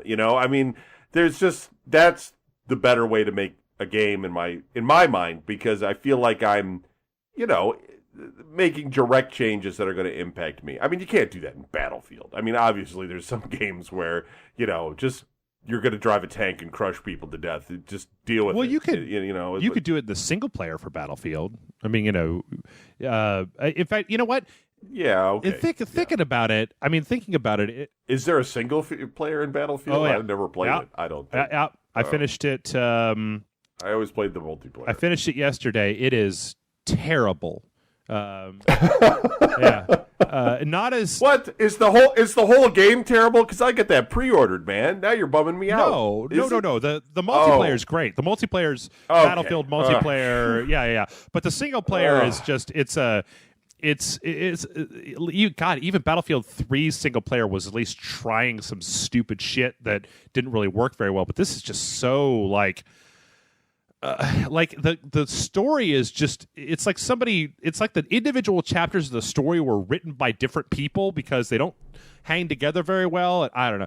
I'm going to save it for the review. But needless to say, didn't do very much. But when you're talking about The Walking Dead, it's funny that nobody so far has managed to take something like, because we're pretty well versed in how to make a Call of Duty game, right? There's not. We've seen enough first-person action games that, you got guys, you got environments, you could shoot dudes or whatever. I understand the environments, they take a little while to put together and make them look nice and everything. But there's no reason why you couldn't merge those two things together where in between the shooting people, you have dialogue like in The Walking Dead where you have options and you have to say like, well, fuck you, Sergeant. He's like, oh yeah, well, fuck you. Then you get to be on the front lines in fucking Afghanistan, and then you go to the front lines in Afghanistan. Or if you're like, I understand where you're coming from, everybody's wife cheats on them sometimes, Sergeant. And he's like, you're all right. You're assigned to Northern Ireland, doing patrol over there. Where if they made it, because when you think about most Call of Duty games being a 4 or 5 hour thrill ride, like if they stacked up their studios and they essentially made like, say, 3 Call of Duty games all at the same time, right? And all 3 of those Call of Duty games were, each one of the missions in those Call of Duty games were based specifically on how you interacted with people in between the missions, then you would have, oh my God, you would have just a phenomenal amount of replay value, right? You'd be like, okay, well, as soon as you finish the game, you'd be like, I'm going to go back through this game and I'm going to tell this guy, fuck your couch, and then see what happens then. Like, you would be interested in going back through to see what those changes, what the changes to the dialogue actually made. I think that would be a way to push that whole franchise forward in a way that that would probably be really good. But then if you were spending that much time focusing on the single player, it would probably just be a single player only Call of Duty game, which would be terrible and nobody would buy it except for me. I totally buy it. Get CD Projekt Red to do it. Those guys are good. The Witcher guys, they know how to do player choice. Witcher 2 did player choice better than almost any game I've ever seen. All right. Our next question comes from Josh. And Josh says, hey, Jeff and Kevin. I was wondering about your opinion on the new forced Google Plus integration on YouTube. Also, do you think that user backlash will make them reverse their policy, or do you think that YouTube or that Google won't even flinch? Thanks, Josh, formerly Smartmouth4444 on YouTube. Has this really been has this affected you at all, Kevin? The Google Plus stuff? I have Google Plus already because I use Google on air, Hangouts on air. So I don't care. I don't use it I don't go there to see what my friends are doing, but I'm on it. I don't know why anybody is like, I'm not using that because it's going to contaminate my soul. I don't know what's going on there. Just make a fake account or something. If you're not there, if you just want to watch YouTube, make your, Bob Dixty account and then log in with that. What's the problem? I'm having a hard time even really understanding what why people are upset at the change. You could still comment on YouTube. I guess there's a little thing that says also share on Google Plus. So there's some kind of Google Plus integration into YouTube. I got to be honest and say that I don't really get into the comment game much on the videos that we do because Kevin, I've tried having a clear and concise, well thought out discourse with people about video games on YouTube. And I bet you could tell me how that went. Do you think it went well, or did it go poorly? Did they tell me to eat a dick, fag? Or were they like, I see your point, Jeff. I never considered that before. I think I will reconsider my opinion about that for the future.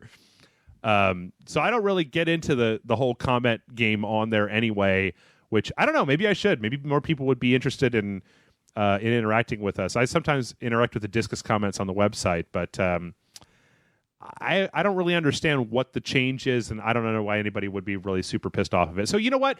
If you guys that are listening know why people are upset about this, tell me in the comments, and then call me a noob and a fag too, because... Yeah, I don't like their real name thing, where they were all like, do you want to use your real name? Oh, God. That thing? Yep.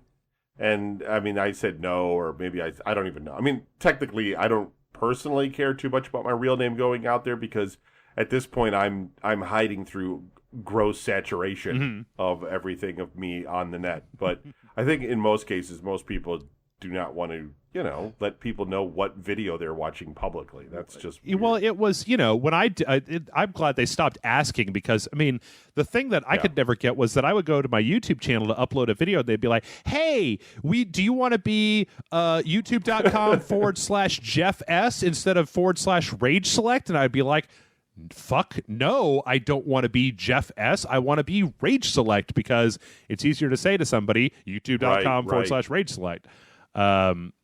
But still, when I go into the comments in there, I think that it posts as Jeff S or something like that. I don't know. Google is I love me some Google and the things that they've done for humanity over the years, but sometimes they do shit like this Google Plus where, if I worked at Google, you'd be like, you know what, guys, Google Plus didn't work. We tried to take on Facebook, didn't really seem to work.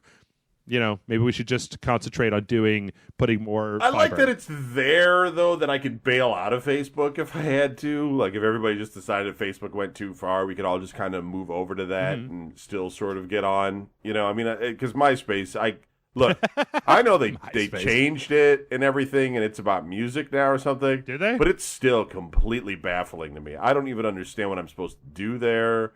It's just weird now. It's beyond... Maybe I'm old. Maybe I've reached that point where I'm like my dad, and I'm looking at stuff on the screen, and I'm like, I can't figure out what this is supposed to be doing for me, because it's really weird. Yeah, I think that, I don't know, Facebook has just got it at this point. Like, everybody that I know, just about everybody that I know, Kevin, at one time or another, has bitched and complained about Facebook. Oh, I can't stand the new interface. Oh, they've got ads in my face, but they're sharing go here and click on this thing to keep your public information from being shared to fucking Procter and Gamble or whatever it is. They're monitoring they're you know what?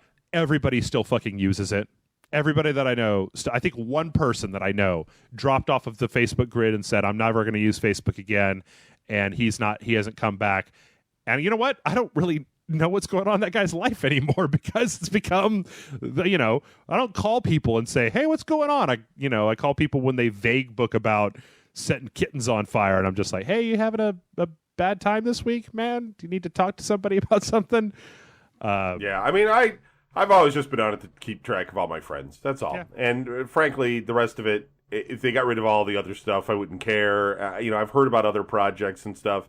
That they've tried to make like an open source one and everything where people can go to that. And, you got to get the masses to leave this and go to that. Yeah. And you have to have something attractive enough to bring them in. And I don't know. I don't think there is anything. I mean, there's, but if Facebook just, sticks one more stupid advertisement in the middle of my page to sell me on something I don't want or sell me my information or something, maybe I'd leave it. But I'm still not that fed up. I'm not that fed up. You're never going to leave it, Kevin. What you'll do is you'll stop using it, but you'll never delete your page. You have to read like a 12-page document to figure out how to even delete your page at this point, right? Yeah, no. I mean, I would probably be like MySpace. I would just eventually just stop using it. I mean, the problem is with these. I searched for. I sent my friend. I think I mentioned this maybe at one point. A high chair because they were having a baby. Mm-hmm. And now all I get is baby advertisements all the time. Like, I'm having a baby. And I know it's this Facebook integration that's causing this. And it's just, come on. seriously, just it's your intelligent advertising isn't that intelligent. So I don't know. I if it could figure out what I really wanted, but then it's never going to really like if I have the internet. Yeah. If I want something, I know where to go get it now. You know what I mean? I don't need to go click on an advertisement and go, "Hey, look, they got the new Call of Duty." Right. Wow, yeah. I had no idea that was out. Let me buy this right now. You know, I don't know who's doing that. I don't know who's clicking on any of these advertisements to go buy any of this crap. Mm-hmm. If you are, stop it. So, sorry. You know what I wish somebody would do, Kevin, is write or maybe integrate into Facebook or something like that. Some kind of like open, like anybody can look at this thing that you can go on to, that you can say, I bought that microphone that I was looking at on Amazon, so that the Amazon cookies can quit trying to sell me the things that I have already purchased. Like, right, yes. You know, I looked at mics at guitarcenter.com, and now Amazon is trying to sell me all these Shure mics, and I'm like, I already bought the one that I needed. I looked it up online, and then I went to the store and I bought it. Right. It's like, you remember back in the old days when they had those, what was it, like the X10 camera or whatever, that little webcam? Right, and those pop-ups would be everywhere. And I used to say all the time, I would buy an X10 cam if it came with a piece of software that made it so that I didn't have to see the pop-ups for the X10 cam anymore. They would just be like, try to sell me something else already, because I'm not going to fucking buy that. I looked at it one time, and now you know what? YouTube suggested videos are like that. Like, I always go to my YouTube channel, and it's like, hey, do you want to watch this thing? You want to watch these 25 videos about bronies because you watched that one funny video that somebody made about bronies one time? And I'm just like, oh, YouTube, stop. Yep. I've got a whole channel full of video game videos, and you never suggest video game videos to me. They never suggest any of that. It's always just like, hey, do you... Well, Facebook has that thing where you can hide the thing, and then it asks you why, but their answers never quite line up with the reason I don't want to see something. Mm-hmm. You know, it's like it's annoying or it's spam or something. I just, no, it's a guy's naked chest on my page. I just want that gone. Please. Is there an option that just says "fuck you"? You can just be like, "Yeah, why? That would be fuck great." You. Yeah. That's why. Just remove this, please. I'm at work. They should have like a not safe for work one. And I mean, I don't know. It's the internet. All right, well, let's go on. Our next question here is from Connor. This guy sent us a few emails before. Connor says, Dear Jeff and Kevin. Connor. What, you got a problem with Connor? No, I'm just saying his name in a low voice. Sound cool. Okay. I recently just bought and started playing Mountain Blade and immediately fell in love with it. I'm a huge history buff and have always loved medieval warfare. While the gameplay is stellar and the complete lack of story allows for a great choose-your-own-adventure experience, the graphics and physics are not up to par. They are, at best, comparable to Xbox or PS2 levels of polish. The thought of this game having the same level of graphics as The Last of Us or Skyrim gives me a raging nerd boner. It got me thinking of a few questions for you fine gentlemen. 1. Do the graphics, physics, etc. of a game have any impact on either your review of the game or your general enjoyment of it? With the reemergence of 16-bit games through indie titles, I feel the industry has started to place less value on the aforementioned aspects as they might have previously. 2, if you could have any game updated where the graphics, animations, and physics were now on par with the best, but the story and gameplay remained completely untouched, what would you choose? I'm a huge fan of Rage Select, a supporter through Patreon. Keep making dick jokes and inventing alter egos for already established characters. Sincerely, Connor. Let's just tackle this in order. What do you think, Kevin? When you review a game or when you go to evaluate a game, do you ever, like let's think about like those shitty movie license games that just look like ass. Do you think that should factor into your overall score of a game if it just looks like ball sack? Well, I mean, it should, yeah. I mean, but, a game can look, like, if you don't have artistic talent, you can still make a game that's fun, and sometimes you can do artistic things with it, and still make it work. And, but, at the same time, if it just looks like it's just thrown together half-assed, it's probably the game's going to be that way, too. I mean, ultimately, you want to be able to tell people, this is a really fun game, but... I mean, Desktop Tower Defense is one of the first tower defense games I played. It was great. And I think it's all line drawings. I think it's all just some guy just drew with a pencil some circles and stuff, I mean, and that's fine. It was a great game. But, at the end of the day, I probably would not give it a perfect score because there is room for improvement. Yeah. And also, I think that a lot of times, something that has been brought up in the past, that if you do have a game that has really good graphics, I mean, a lot of times those really good graphics will wow you for like the first 30 minutes or so. But by the time you get to the middle of the game, I generally am not noticing graphics anymore. If you have a really clever vista or a really clever environment or something like that, that's worth, I mean, think about Portal, right? Classic Portal that is like well known and beloved throughout the entire game industry. Most of that game takes place in white boxes. Yep. Right. So, and games will do some things where like they will change the environment up. You'll step out of you'll be running through a sewer for 5 hours, and then you'll come out of some hole, and all of a sudden, it's all green and birds are flying in the distance and stuff. And then you find yourself in a rocky canyon again for like the next 5 hours because it's all just background scenery to the bad graphics engine that they're using. But on occasion, there's games that will continuously update the graphics all the way through, but it's pretty rare. I mean, I'm with you. Most of the time I'm playing something, I get tuned out of the graphics. I mean, I mostly just start to pay attention to what's going on. I mean, there's some like I said, there's definitely some wow moments. Like when you were describing that, like all I could think about was the first time that I played Fallout 3 when they open up the vault door and you see the wasteland for the first time. It's a very stunning little piece. But then you know what? I spent 200 hours running back and forth over the wasteland. I'm not like that every time I go back to that keg, and I'm not just like, so.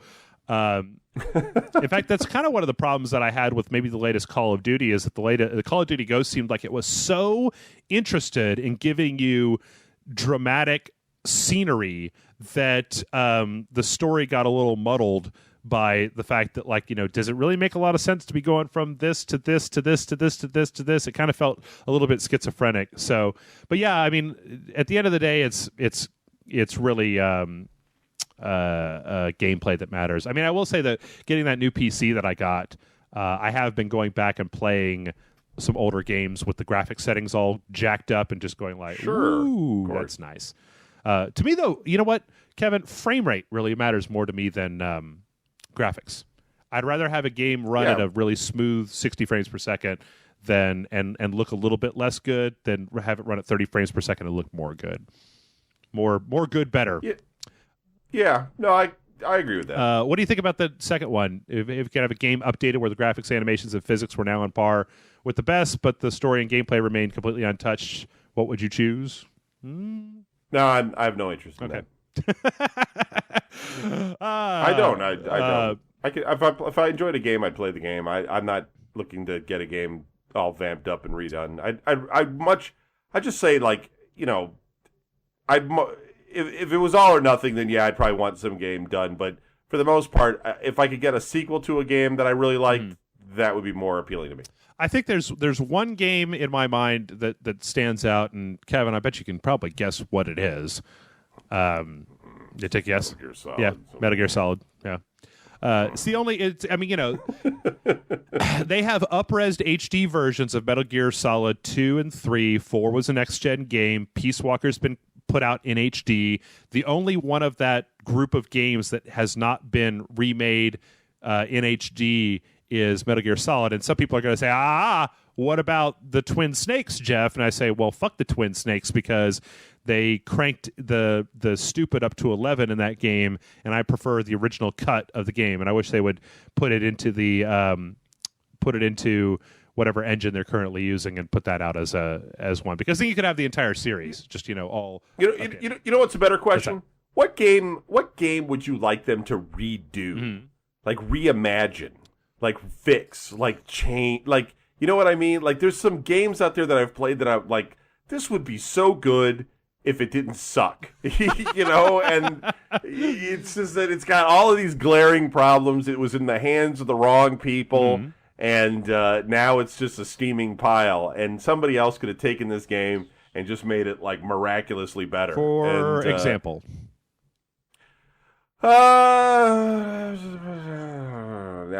See, now I'm trying to think of something, and you can put me on the spot, and my brain's it's not going to come together for me. I'm trying to think about the last 5 or 10 years. I'm trying to think of big letdowns. Well, I mean, like the Resident Evil games is a pretty good example. I mean, everybody likes Resident Evil. Everybody wants Resident Evil to be good and better and everything, and then they just make them, and they're just like, the latest ones have just been like, nah, yeah, you know, and it's like, why? What's going on? Is it because they're writing their own game engine from scratch, or is it because they don't have the right director in there? That, you know, is it trying to be too like appealing to a Japanese audience? Mm-hmm. Because we've seen a lot of American and European horror games come out lately that have been really good, like Amnesia and things of that nature. That, you know, you could still do it and do it well. So why didn't they go that way? And why instead they've got this whole like, they're trying to make, like, the games are almost trying to emulate the movies, and you want to sit there and go, that's not a good idea. That's the worst thing that you could do. Right. You just, you know, give the license to those guys. Give it to the Amnesia guys and see what they could do with it or something, and maybe you'd get a really great game out of it. I don't know. You know what? I mean, that's just what in that question. I'd like to see like a celebrity wife swap thing or whatever, where I want to see. What the? Well, no, stick with me. Stick with me here. I want to see. What I'd really like to see is I'd like to see some really badass Eastern developers get their hands on Western properties, and for some Western developers to get their hands on Eastern properties. Would be a great idea. Like, I'd love to see like Bethesda make a Final Fantasy game, because they probably would have a whole different take on it that would maybe bring a little bit of different, kind of some different ideas, where if they were like, well, we love these games, but you guys have been doing this kind of this weird thing that keeps getting further and further away, that's making it hard for us to enjoy it. So we want to make our Final Fantasy game, and then maybe see like a Japanese company, like somebody like Platinum Games, take over something like fucking Call of Duty. What's Call of Duty? Like, what would crazy ass dudes what made Bayonetta do with a modern military franchise, with their just completely off the wall development, and just say, well, or make it like, you know, I think Putin came out and said something like he wanted to make the Russian games more patriotic to Russia or whatever, and why can't the Japanese make a game like, you know, Sansa Iwo Jima or something, you know, where they're their point of view, yeah. You know, and I know there's sort of some out there. Somebody's going to point me into one and be like, "Oh, there's this one made by ValueSoft or some shit." But like you're saying, a good game, but give us their point of view. It would be cool. I would totally play that. You know, I mean, let me be one of those guys in Vietnam running around underneath the ground with a stick in my hand and try to stab somebody and throw. Oh God, I don't know. I told Jason yesterday, I'm like, what if, you know.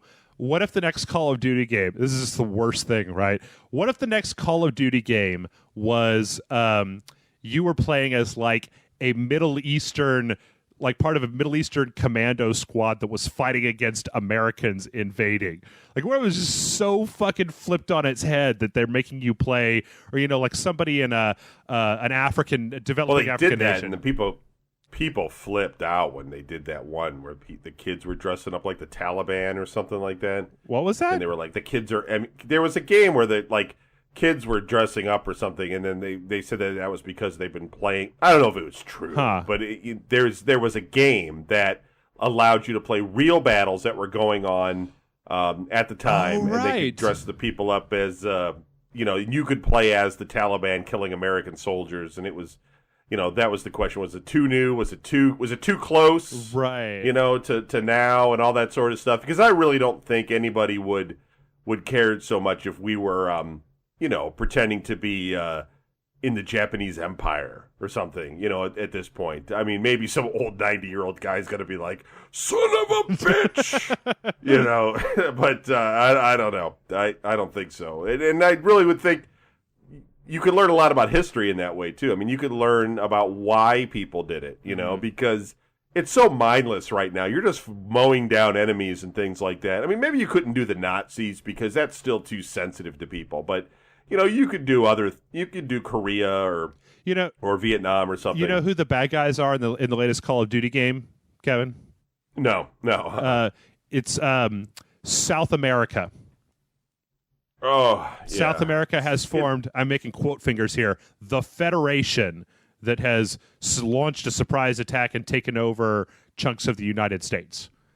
Oh, sure. Yeah, that'll happen. I mean, it's just that's the problem. The games are too fodder. I mean, you're not really learning anything, and these World War II games are it would just be, I don't know. I just think I'd like to use their hardware. I'd like to be in their environments. I'd like to be in their cities. I'd like to have some of the background story that's going on with it. I mean, I think, just like that movie Clint Eastwood did or whatever, I think that you could show it in a respectable way and make a really fun game out of it. And especially like you're saying, if you're changing the licenses between two different gaming companies, East versus West, let the people in the East make a game that's about them, or let the people that used to be in Soviet Russia or something make a game where they nuke us or something. I don't know. Yeah. Be cool. Yeah.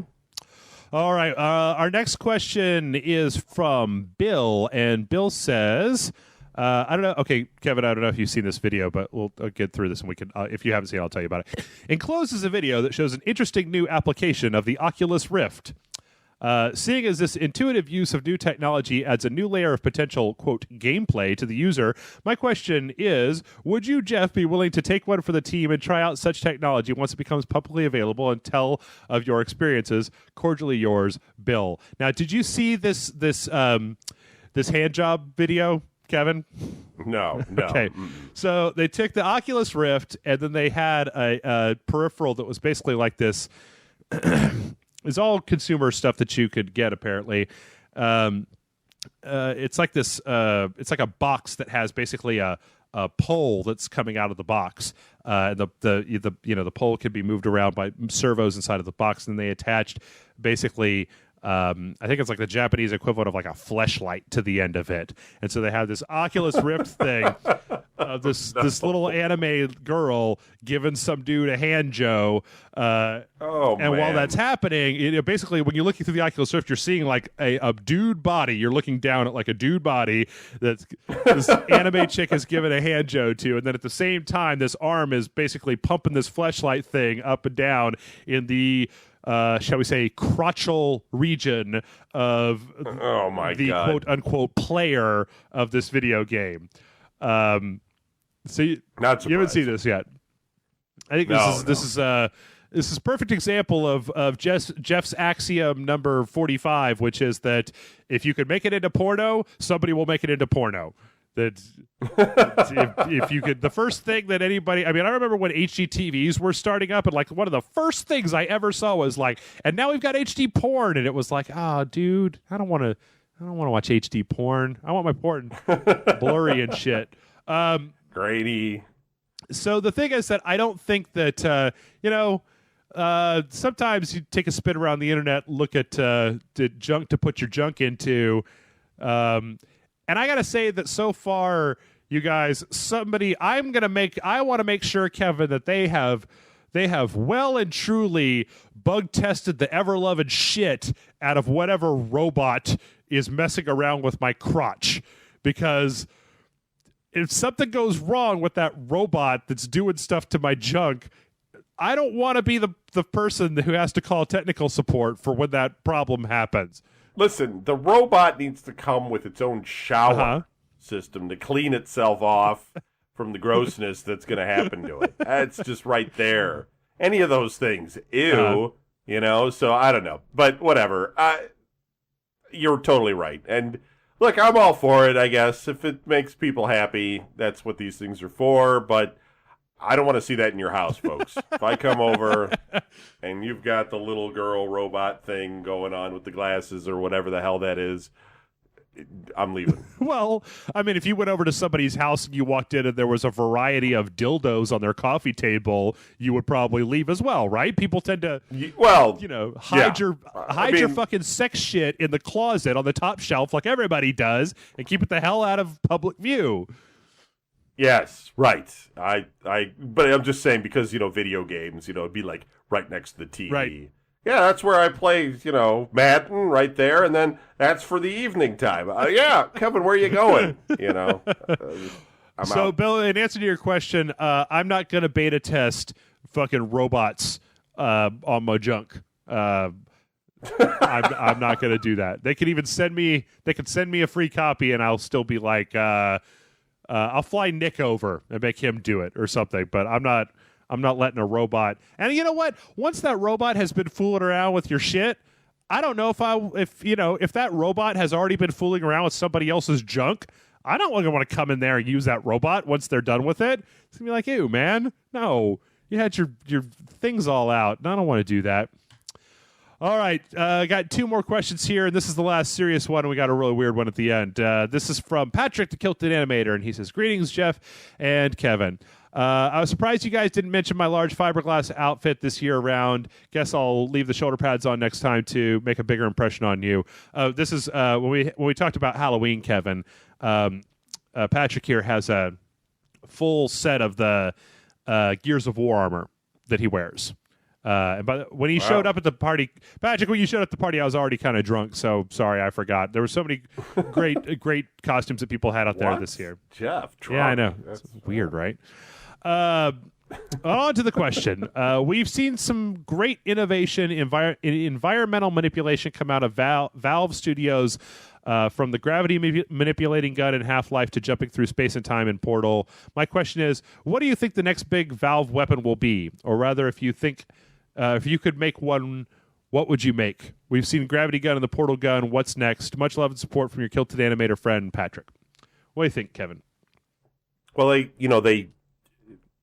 maybe it's not as well known, but they bought that technology from somebody. They went to a show and some guy was demonstrating that, and they bought that guy's You talk about the demo of the Portal gun? Portal gun. It was narbicular drop. Narbacular drop was the game that Portal Tech was based off of. Right. So maybe they'll find something else like that. I don't, but that's the kind of thing. Like I don't think it happens all the time. Like there's no think tank going on. Maybe there should be. Some guys just sit around and like, what can we do? I think most of the time people are just developing like rapidly, and it takes a project manager or someone to come up with something really unique and inventive like that. But I don't know. You know what I would? Gaming's hard. You think of things and then you try to put them into a game, and you realize that it doesn't work in the gaming experience. It might work as a tech demo or something, but it doesn't work as far as making a whole game out of it too. So it could be tough. What was the Singularity? I played a whole game once. Yeah, where I was on a pogo stick. What? It was Pogo Jump. Pogo Jump? That was a game. Yeah, I think it was on like PlayStation 1 or something. Pogo Jump. And the whole game was me on a pogo stick. And it wasn't horrible, but it's one of those things where I kind of look back on and think to myself, that probably shouldn't have been a game. It just doesn't gel, Well, we already had DuckTales, so it's obviously just a DuckTales ripoff, right? But no, did you play? Do you remember Singularity?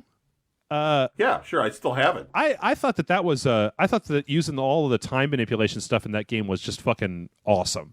I really wish they would have. I really wish they would make a sequel to that game because I really, really enjoyed it. I thought it was a really fun game that just didn't ever get the credit that it deserved. And it was one of those kind of people, they're going out on a limb trying to make a new franchise, and people were like, but I really, really liked that game. And I would love to see Valve take something like, I would love to be able to be in a game where the fucking dudes from City 17, the Carbine or the fucking whatever the fuck their name is, line up and start shooting at you, and you just whip out a gun and you're just like, boo, fucking stop time or rewind and fast forward, kind of Prince of Persia meets a first person shooter type of thing where you can move time forward and back. There's actually a game. Have you ever played Super Hot? Is that what it's called? No. Super Hot. Does that involve the Oculus Rift and a pogo stick? No, it does not. No. Oh. Yeah, it's Super Hot. When you load up, it's actually a game on the Unity engine. When you load it up, it goes super hot. And it's a game where it's a first-person shooter, but time only moves at normal speed when you move your character around. So when you're standing still, time moves at just like a crawl, and it's like a shooter. So you'll have a guy shooting, and then you'll stop, and then time will come to a crawl, and you'll see the bullet coming at you really slowly, and then you can like move out of the way of the bullet. But when you move, then time speeds back up again. So it's like a really, really, really creative little fun way to add a new and interesting way to an interesting mechanic to first-person shooters. And the game itself only takes about 15 minutes to play, and it's totally free. But that's something I'd really like to see. I don't know. I just like time travel shit. You know, I want more time travel. Yeah, I mean, they could like take ice or something and make it so that you're manipulating ice. You know, you can make ice, freeze bullets. Mm-hmm. You know, they get a bigger, fill hallways with ice, make guards slip and stuff. But not just do it in like queued areas or something. Like give you the actual ability to do it how you'd want to do it creatively. Mm-hmm. Say that would be an answer. And that's where I'm going. That goes back to saying we've got a long way to go with graphics because I don't think we have that technology right now. I don't think we have the ability to make it so you could just put ice, things anywhere, or form your own ice weapons or build your own ice armor and walk around in it. There's still so much more we can do. Same with like fire. You can't burn through a wall. They can make it so you could, but it'd be like one section of wall that you could burn. And it would be the same animation every time, that kind of thing. It's what would be really cool is if they had something like that, either a building and destruction or like time manipulation, that sort of thing. But you put it in a game that was like Red Faction, where the game is built so that everything is destructible. Yes. That way you could maybe be like, well, fuck, I just blew that bridge up and it knocked all those guys down, but I'm going to pull out my time gun and back time up and it's going to rebuild the bridge, but not the guys, sort of thing. Yeah, right. So there's many things that can be, look, you and I should be in a think tank. Yeah. We should just be in a room thinking about this while women fan us and give us That's breaks. what I'm saying. That's what I'm saying. Game companies, hire me. I want a job. Before I die, Kevin, I want to create a job in this world that we live in where I just get to sit on a beanbag chair and eat some beef jerky, and the companies of the world basically come in with their thing and they hold it up, and I either nod my head yes or I shake my head no, and I get paid $1 billion a year just to be like, yeah, that's good. No, not that one. Not that one. No, not that Superman, that stupid Superman. Make a regular Superman. Don't let Zack Snyder do it. Sorry, I talked with one of my friends today for like an hour about how I don't like that Zack Snyder Superman movie very much. Oh, really? Well, I haven't seen it. Came out on Blu-ray today, I think. Our last question is from Steven, and Steven has a very strange question. Are you ready, Kevin?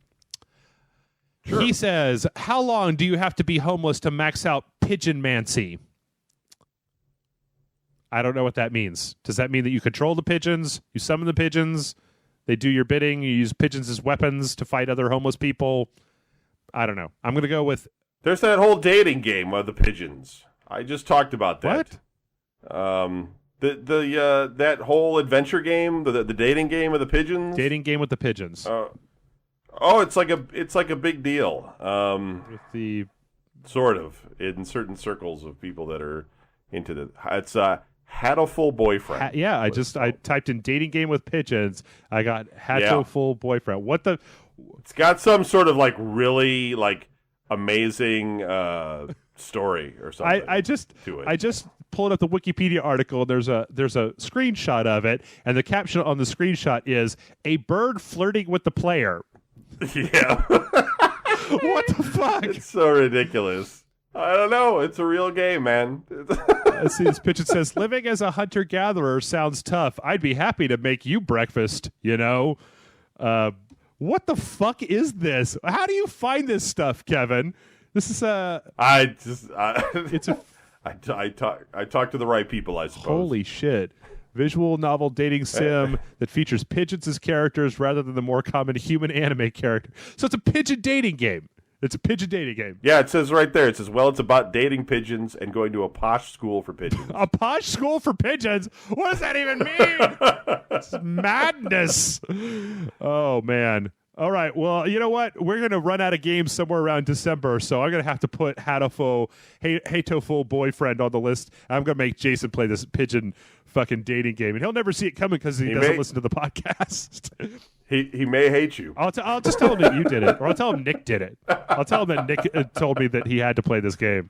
I'll lock him in a room. That would be great. Well, you know what? That's all we got. That's it. Wow. Yeah. A lot of emails. Yeah, there was even more than that. I skipped over some of them, as some were things that we'd already answered, and some were things that we talked about a little bit before. So, folks, if you want to send us questions, be they video game or about Pigeon Omancy, which neither Kevin nor I know anything about, send them to mail@rageselect.com. Is mail@rageselect.com. Directly below this post, you should see a link to that email on the website.